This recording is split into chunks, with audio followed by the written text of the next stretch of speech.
दोस्तों, एक बार की बात है। महात्मा बुद्ध एक गांव से होकर गुजर रहे थे। उस गांव में एक तालाब था। महात्मा बुद्ध और उनके सभी शिष्य तालाब के पास आकर रुक गए। तभी वहां पर एक लड़का अपनी मां के साथ पानी भरने आया। उस लड़के की नजर महात्मा बुद्ध पर पड़ी। वो महात्मा बुद्ध को पहले से ही जानता था। वह जानता था कि महात्मा बुद्ध बहुत ज्ञानी हैं और सभी के प्रश्नों का उत्तर देते। वह तुरंत ही महात्मा बुद्ध के पास पहुंचा। उसने महात्मा बुद्ध को प्रणाम किया और कहा, हे बुद्ध, मैं अपने जीवन में कुछ बहुत बड़ा करना चाहता हूं, लेकिन जब भी मैं कुछ करना चाहता हूं तो वो मुझसे संपूर्ण तरह से नहीं हो पाता। मुझे तो कुछ समझ ही नहीं आता कि आखिर मैं क्या गलती कर रहा हूं। इसलिए मैं आज आपसे यही प्रश्न पूछने आया कि लक्ष्य को पाने के लिए ऐसी कौन सी कठिनाइयां हैं जो हमें पार करनी होंगी। महात्मा बुद्ध उस लड़के को देखकर मुस्कुराने लगे और उस लड़के से कहते हैं, जब तक तुम अपने लक्ष्य की ओर कदम नहीं बढ़ाओगे, तब तक सफलता से जुड़ा हुआ हर एक प्रश्न, हर एक उत्तर अधूरा है। महात्मा बुद्ध इतना कहकर अपने सभी शिष्यों के साथ वहां से आगे की ओर चल पड़े। वो लड़का भी अपनी मां के साथ वापस अपने घर लौटकर। अगले दिन जब वो लड़का अपनी मां के साथ वापस उस तालाब पर पानी भरने आया तो उसने देखा कि तालाब में जो कमल की केवल कालियां थी, आज वो पूरी तरह से खेल चुकी हैं और पूरे के पूरे तालाब में केवल कमल के फूल ही नजर आ रहे। उस लड़के की मां को अपनी आंखों पर यकीन नहीं हो रहा था। उस पर उसकी मां कहती है, बेमौसम इतने सारे फूल एक साथ खिलना, ऐसी घटना तो मैंने आज तक नहीं सुनी। ऐसा अवश्य ही महात्मा बुद्ध के यहां पर आने के कारण हुआ है, अर्थात ये उनका ही प्रभाव है। ये सुन वो लड़का सोच में पड़ गया। उसने तुरंत ही तालाब से एक कमल का फूल तोड़ और मन ही मन ये सोचने लगा, यदि महात्मा बुद्ध के प्रभाव के कारण हुआ है तो मुझे अवश्य ही महात्मा बुद्ध से मिलना चाहिए। शायद हो सकता है कि वो मुझे कुछ प्रेरणा देना चाहते हैं। ऐसा सोचते सोचते उस लड़के ने यह भी मन बना लिया कि वह महात्मा बुद्ध से अवश्य मिलेगा। और साथ ही उसके मन में महात्मा बुद्ध की वो आवाज गूंज रही थी कि जब तक तुम लक्ष्य की ओर कदम ही नहीं बढ़ाओगे, तब तक सफलता से जुड़ा हर प्रश्न, हर उत्तर अधूरा है। तभी उस लड़के ने वो कमल का फूल एक छोटे से मटके में रख लिया और उसने मन ही मन यह मन बना लिया कि वह महात्मा बुद्ध से मिलकर रहेगा और उसके मन में जो भी प्रश्न है वह उनसे उनके उत्तर जानकर रहेगा।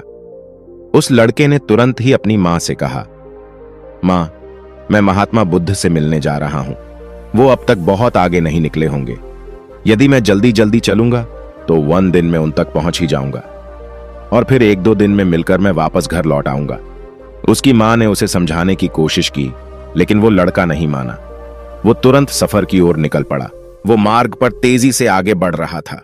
जल्दी जल्दी चलते हुए उसने बहुत कम समय में अपना गांव पार कर लिया, लेकिन अब इसी कारण वो थकने भी लगा था और उसकी रफ्तार भी धीमी पड़ रही थी। उस लड़के का जोश भी अब खत्म होता जा रहा था। धीरे धीरे चलते चलते वह जंगल के रास्ते आ पहुंचा और जंगल को देखकर उसके मन में एक डर उत्पन्न हुआ। उसने सोचा कि मैंने आज तक कभी जंगल पार नहीं किया है और इस जंगल में तो कई जंगली जानवर भी है। यदि मैं रास्ता भटक गया तो मैं महात्मा बुद्ध तक कभी नहीं पहुंच पाऊंगा, और यदि मैं किसी गलत रास्ते पर चला गया तो मुझे कम से कम 2 दिन और लगेंगे महात्मा बुद्ध तक पहुंचने के लिए, और यदि वो मुझसे बहुत आगे निकल गए तो मुझे बाकी रास्ते भी पता नहीं चल पाएंगे और फिर मैं उनसे कभी नहीं मिल पाऊंगा। वो लड़का इसी सोच विचार में पड़ा हुआ था। तभी उसने देखा कि उसी रास्ते से एक घुड़सवार आ रहा था। लड़के ने उस घुड़सवार से कहा, भाई, मुझे जंगल पार करवा दीजिए। मुझे महात्मा बुद्ध से मिलना है। मुझे यह कमल उन्हें देना है। क्या आप मुझे जंगल पार करवा सकते हैं? इस पर वह घुड़सवार कहता है, बेटा देखो, मैं तुम्हें ले तो नहीं जा सकता, लेकिन मैं तुम्हारी मदद जरूर कर सकता हूं। यदि तुम चाहो तो यह कमल वाला मटका मुझे दे दो, मैं इसे महात्मा बुद्ध तक पहुंचा दूंगा। उस घुड़सवार की यह बात सुनकर वो लड़का एक बार फिर से सोच विचार में पड़ गया और सोचने लगा, यदि मैं पैदल जाऊंगा तो मुझे बहुत समय लग जाएगा और पता नहीं मैं महात्मा बुद्ध तक पहुंच भी पाऊंगा या नहीं। अगर मैं ये कमल उस घुड़सवार को दे देता हूं तो ये घुड़सवार घोड़े से बहुत जल्दी महात्मा बुद्ध तक पहुंच जाएगा और उन्हें यह कमाल जरूर देगा। इससे मेरा काम भी आसान हो जाएगा और मेरा काम बहुत जल्द पूरा भी हो जाएगा। काफी कुछ सोच विचार करने के बाद उसने तय किया कि वो ये कमल का फूल उस घुड़सवार को दे देगा। ये सोचकर उस मटके को उस घुड़सवार को थमाने ही वाला था कि तभी उसे याद आया कि इस कमल के पीछे उसका क्या उद्देश्य है। वो किस मकसद से इस कमल को महात्मा बुद्ध के पास ले जा रहा है। तभी उस लड़के के मन में एक और विचार उत्पन्न हुआ, यदि मैं इस कमान को लेकर महात्मा बुद्ध तक नहीं पहुंचा तो फिर मेरा जो प्रश्न है मैं उनके उत्तर कैसे जान पाऊंगा। और हो सकता है कि मुझे मेरे जीवन में बस ये एक ही मौका मिला है जिसमें मैं महात्मा बुद्ध से मिल सकता हूं और अपने सभी प्रश्नों के उत्तर पा सकता हूं। हो सकता है कि दोबारा मुझे ये अवसर ना मिले, इसलिए मैं ये मटका नहीं दूंगा। मैं इसे स्वयं ही महात्मा पुत्र तक पहुंच जाऊंगा। काफी कुछ सोच विचार करने के बाद उसने घुड़सवार से कहा, देखिए, ये मटका तो मैं खुद ही महात्मा बुद्ध तक ले जाना चाहता हूं, क्योंकि मेरा उनसे मिलना बहुत जरूरी है। मेरे मन में कई प्रश्न हैं जो मैं उनसे जानना चाहता हूं, इसलिए यह फूल मैं ही उन्हें दूंगा। इसलिए कृपया करके मुझे जंगल से बाहर निकलने का रास्ता बता दीजिए, मैं स्वयं ही चला जाऊंगा। इस पर उस घुड़सवार ने उस लड़के को जंगल से बाहर जाने का रास्ता बता दिया और वह लड़का उस मार्ग पर आगे की ओर बढ़ चला। वो जल्दी जल्दी मार्ग में आगे बढ़ रहा था और देखते ही देखते शाम का वक्त भी होने आया था। तब इस लड़के के मन में एक और विचार, तो ये सोचने लगा, यदि शाम के वक्त मैं इस जंगल में भटक गया तो मेरा क्या होगा? मैं महात्मा बुद्ध तक कैसे पहुंच पाऊंगा? और अगर मैं उनसे नहीं मिल पाया तो मेरी यात्रा बेकार हो जाएगी। इससे तो अच्छा होता कि मैं उस घुड़सवार को ही ये मटका दे देता, वह उसे महात्मा बुद्ध तक अवश्य पहुंचा देता। मुझे तो घर लौट जाना चाहिए था, यही मेरे लिए बेहतर होता। इस प्रकार उस लड़के के मन में तरह तरह के विचार उत्पन्न हो रहे थे। ऐसा होगा तो क्या होगा, वैसा हो जाएगा तो क्या होगा, यदि मैं भटक गया तो क्या होगा। तभी उस लड़के ने उस कमल की ओर देखा। उस कमल से ही उसे महात्मा बुद्ध की याद आई। महात्मा बुद्ध के चेहरे पर वो असीम शांति थी। उसे महात्मा बुद्ध की वो मुस्कान याद आई। तभी उसके मन में एक और विचार उत्पन्न हुआ, जिनके आने से हमारे तालाब में इस प्रकार अनेक को फूल खिल गए, जिसके साथ होने से हमारे मन को प्रेरणा मिलती है, जिनके चेहरे पर वो असीम शांति है, जिनसे मिलकर मेरा मन शांत हो जाता है। यदि मैं उनसे मिल पाऊं तो मुझे कितना कुछ सीखने को मिलेगा।